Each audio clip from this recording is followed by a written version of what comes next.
Simpleng luto pero masarap at healthy na ulam na siguradong magugustuhan ng buong pamilya.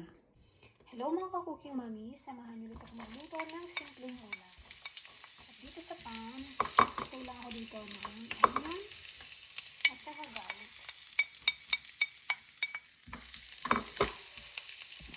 Stir-fry lang natin siya hanggang maging translucent ang ating onion at garlic. Yan, pwede na natin ilagay ang ating marinated chicken.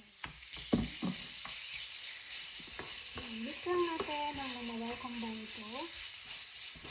Lutuin lang natin ang chicken hanggang maging anayamit ito. Anayamit talaga ano. Yan, sutay lang natin ito hanggang sa maluto ang ating karne. Maglagay tayo ng konting patis. Mix natin. Tapan natin at lutuin natin ng mga 2 minuto ang karne. Check natin. Pwede na tayong maglagay ng gulay.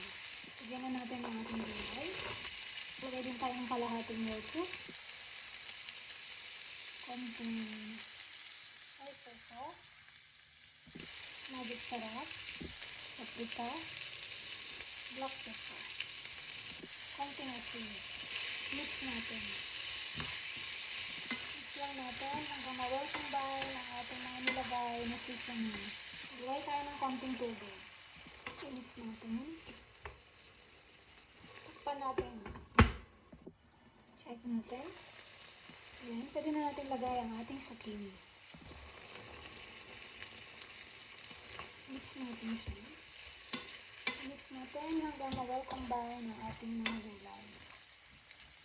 Itakpan natin at lutuin lang natin sa low-medium fire hanggang maluto ang ating gulay. Check natin. Ayan, malapit nang maluto ang ating ulam. Itakpan natin. Maglagay tayo ng konting asukal. Ang balanse lang po sa lasa. Ayan, mix natin.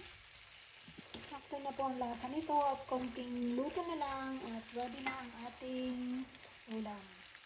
Maglagay tayo ng celery. Mix natin hanggang ma-combine ito.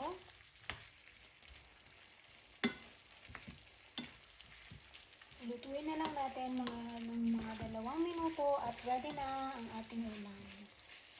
Ang ating stir-fry, zucchini, string beans at green peas. Simple